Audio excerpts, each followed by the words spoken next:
दोस्तों स्वागत है आप सब लोगों का आज की दूसरी वीडियो में। अगर आप लोगों ने पहली वीडियो नहीं देखी है तो सबसे पहले मैं आप लोगों को एडवाइस करूंगा कि जाके उस पहली वीडियो को देखिए, जहां पर मैंने बताया है कि आखिरकार किस तरीके से प्रधानमंत्री मोदी ने देश के हिंदुओं को धोखा देने का काम किया है। हिंदुओं को तो छोड़ दीजिए, मोदी ने श्री राम को भी धोखा देने का काम किया। ये पूरी बात मैंने उस वीडियो में बताई है।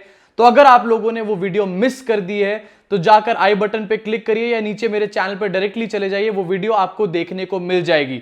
अब बात करते हैं इस वीडियो के बारे में। तो नरेंद्र मोदी का एक झूठ पकड़ा गया है, बहुत बड़ा झूठ पकड़ा गया है। नरेंद्र मोदी पूरी तरीके से बेनकाब हो चुके हैं। किसने किया है नरेंद्र मोदी को बेनकाब? किसी विपक्ष के नेता ने नहीं करा है या फिर किसी जर्नलिस्ट ने नहीं करा है। नरेंद्र मोदी को बेनकाब करने का काम किया है उनके अपने सबसे पुराने दोस्त ने, उनके सबसे ज्यादा भरोसेमंद आदमी ने, उनके चड्डी बड्डी ने, उनके यार दिलदार ने, जिनका नाम है अमित शाह। जी आप ठीक सुन रहे हैं, अमित शाह ने नरेंद्र मोदी को आज बेनकाब करके रख दिया। अमित शाह ने आज एक स्टेटमेंट दिया, उस स्टेटमेंट के इर्द गिर्द ही हम लोग बात करेंगे। पहली बात तो उस स्टेटमेंट में अमित शाह ही गिरते हुए नजर आ रहे हैं। किस तरीके से गिरते हुए नजर आ रहे हैं आपको बताऊंगा, और साथ ही उस स्टेटमेंट की वजह से नरेंद्र मोदी का जो पूरा कैंपेन, जहां से इस कैंपेन की शुरुआत हुई थी बंगाल में, वो नारा आज धराशायी हो चुका है, पूरी तरीके से धराशायी हो चुका है। और असली इंटेंशंस जो हैं नरेंद्र मोदी की, भारतीय जनता पार्टी की, अमित शाह की बंगाल के अंदर, बंगाल के लोगों के साथ, वो आज पूरी तरीके से बेनकाब हो चुकी है। तो सबसे पहले अमित शाह का वो स्टेटमेंट आपको सुना देता हूं और अमित शाह किस तरीके से उस स्टेटमेंट में घिर गए ये भी आपको बता देता हूं। साथ ही आपको एक वीडियो भी दिखाऊंगा, एक क्लिपिंग दिखाऊंगा इस वीडियो के एंड में, जहां पर आपको दिखाई देगा कि योगी आदित्यनाथ की कितनी ज्यादा पॉपुलैरिटी बंगाल में देखने को मिल रही है।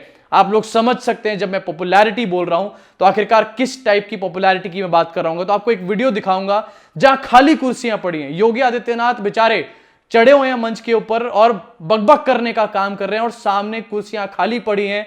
ऐसा लग रहा है कि वो लोगों से नहीं बल्कि कुर्सियों से बात कर रहे हैं। दिखाऊंगा एंड में वो वीडियो, लेकिन पहले बात कर लेते हैं the great so called Chanakya Amit Shah के बारे में। अमित शाह ने आज एक बयान दिया बंगाल के अंदर, जहां पर उन्होंने कहा कि उन्होंने एक इंटरव्यू दिया इंडिया टुडे को, जहां पर उन्होंने कहा कि वेस्ट बंगाल में अगर बीजेपी की सरकार नहीं आती है तो हमारे देश की जो नेशनल सिक्योरिटी है, हाँ जी, पूरे हिंदुत्व के बाद, भगवान राम के बाद और तमाम चीजों के बाद इलेक्शन के अंदर नेशनल सिक्योरिटी की एंट्री हो चुकी है।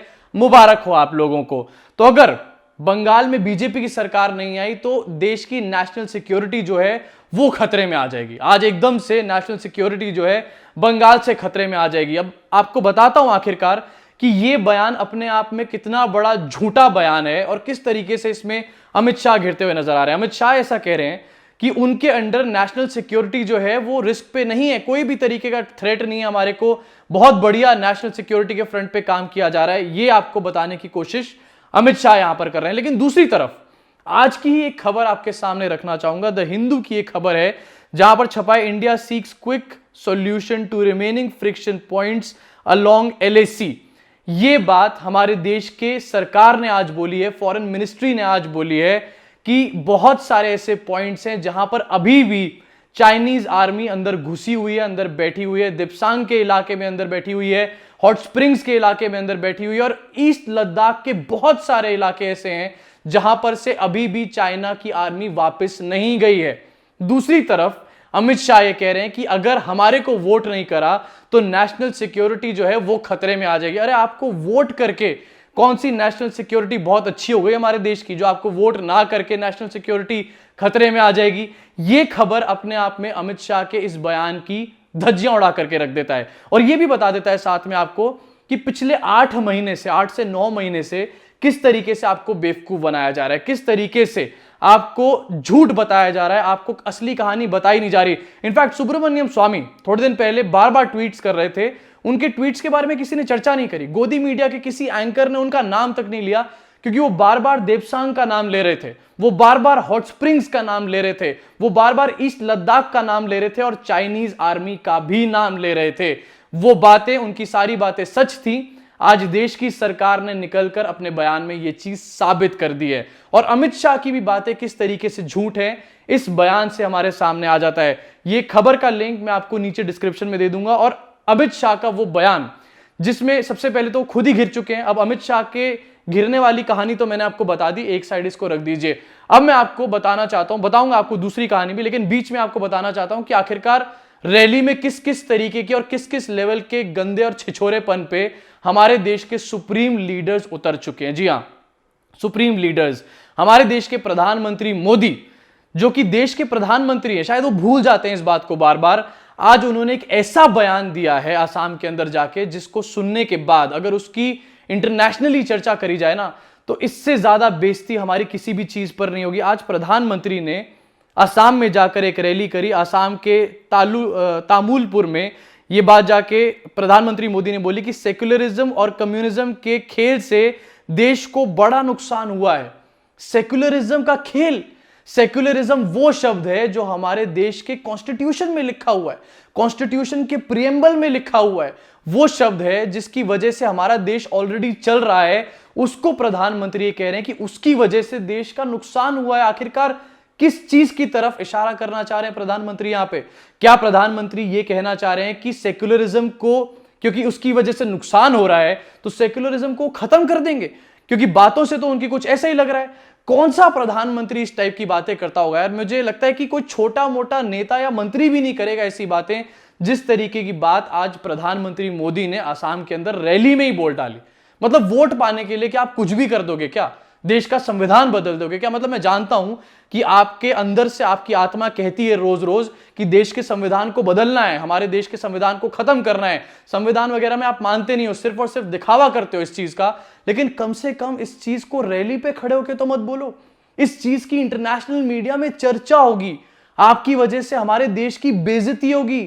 सोच समझ के करो आप क्या कर रहे हो। ये दूसरा बयान। अब आना चाहता हूं वापस अमित शाह के बयान के ऊपर और बताना चाहता हूं आपको कि आखिरकार किस तरीके से उस बयान से मोदी को ही बेनकाब कर दिया अमित शाह ने। मतलब वो अमित शाह जो मोदी के चाणक्य बने फिरते हैं, उन्होंने आज मोदी का ही ढोल पीट के रख दिया। ये बयान जो अमित शाह का मैंने बताया, एक बार फिर से आपको बता देता हूं कि अगर बीजेपी की सरकार नहीं आई बंगाल के अंदर, तो देश की सुरक्षा पे बहुत बड़ा खतरा मंडराने लग जाएगा एकदम से। अब ये बयान आप लोग सोचेंगे मैं फिर से क्यों बता रहा हूं। अब इस बयान के पीछे की आपको थोड़ी सी हिस्ट्री भी बता देता हूं। ये बयान पहली बार नहीं दिया गया है, ये बयान इससे पहले भी दिया गया है। आप अपने स्क्रीन पे स्क्रीनशॉट को देख लीजिए कि पहले कब कब ये बयान दिया गया है। देवरिया में 2019 में इलेक्शन के टाइम पर यह बयान दिया गया था और पूरी इंटेंशन शो करी गई थी। इस बार पूरी इंटेंशन नहीं बताई गई, बयान नहीं करी गई, लेकिन इंटेंशन पूरी पीछे की वही थी। देवरिया में ये बोला था 2019 में कि vote for national security appeals Amit Shah, ये बात बोली थी। उसके पहले फिर से एक बार जमशेदपुर में बात बोली थी रैली में, जहां पर कहा था कि don't vote for development, vote for national security. Amit Shah ने बात बोली थी जमशेदपुर में मई 8, 2019 को। उससे पहले हिमाचल में भी सेम बात बोली थी कि don't vote for development but vote for national security. जब जब अमित शाह ये बात बोलते हैं कि नेशनल सिक्योरिटी के लिए आप जाकर वोट करिए, तो अपने आप ही पिछले बयानों से आप समझ सकते हैं कि अपने आप ही अमित शाह ये बात भी कह रहे होते हैं कि डेवलपमेंट की उम्मीद मत रखना भाई हमसे। डेवलपमेंट गया तेल लेने, भाड़ में गया डेवलपमेंट। हम सिर्फ नेशनल सिक्योरिटी के नाम पर तुम्हारे से वोट की भीख मांग रहे हैं, डेवलपमेंट की हमारे को नहीं पड़ी। लेकिन वही दूसरी तरफ याद दिलाना चाहूंगा आपको कि बंगाल का जो आगाज था वो किस बात से हुआ था, जरा याद करिए। दो शब्द थे, आसोल परिवर्तन, पलट के रख देंगे, काया पलट कर देंगे, बंगाल में आंधी आ जाएगी डेवलपमेंट की। ये बात बोली थी नरेंद्र मोदी ने।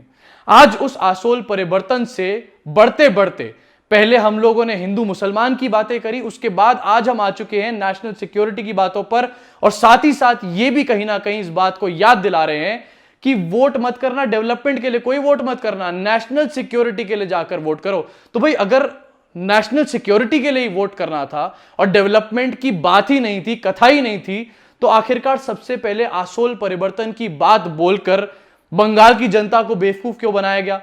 मैं उन लोगों के लिए तालियां बजाना चाहता हूं यहां पर जो फर्स्ट और सेकंड फेज में जाकर बीजेपी को वोट कर आए हैं।